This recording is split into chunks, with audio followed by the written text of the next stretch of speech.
Au nord et sur la côte atlantique, la zone occupée, contrôlée directement par l'armée allemande. Au sud, la zone libre, dirigée depuis Vichy par le maréchal Philippe Pétain. Officiellement, il gouverne la France. En réalité, il collabore avec Hitler.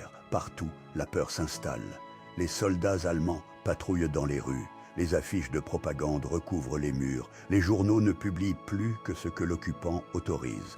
Le couvre-feu tombe, la nourriture manque et le pain devient rationné. On se tait, on baisse la tête, on apprend à vivre dans la méfiance. Mais dans l'ombre, certains refusent de se soumettre.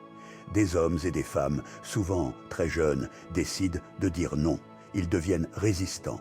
Ils distribuent des tracts, sabotent des voies ferrées, cachent des aviateurs alliés, transmettent des messages codés à Londres. Leur courage se paie souvent très cher.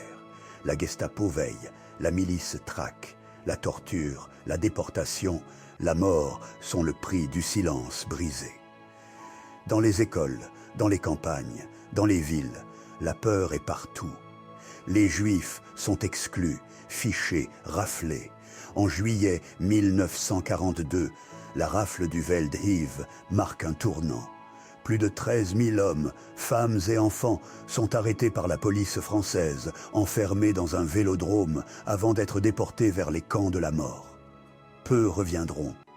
Pourtant, au milieu de cette nuit, l'espoir ne s'éteint jamais complètement. Depuis Londres, un général exilé appelle les Français à résister.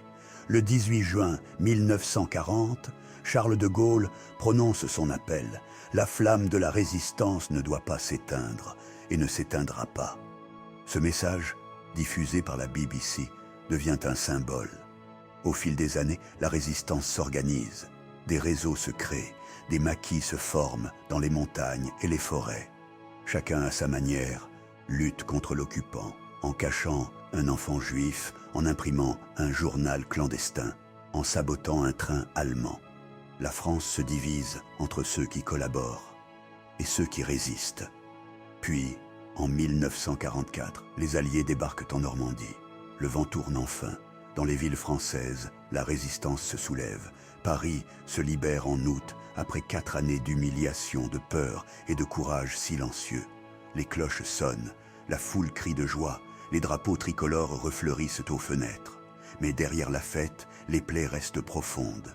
Des familles détruites, des villages anéantis, des millions de morts. L'occupation a laissé une cicatrice dans la mémoire du pays, une leçon douloureuse, celle du courage face à la tyrannie et du prix de la liberté.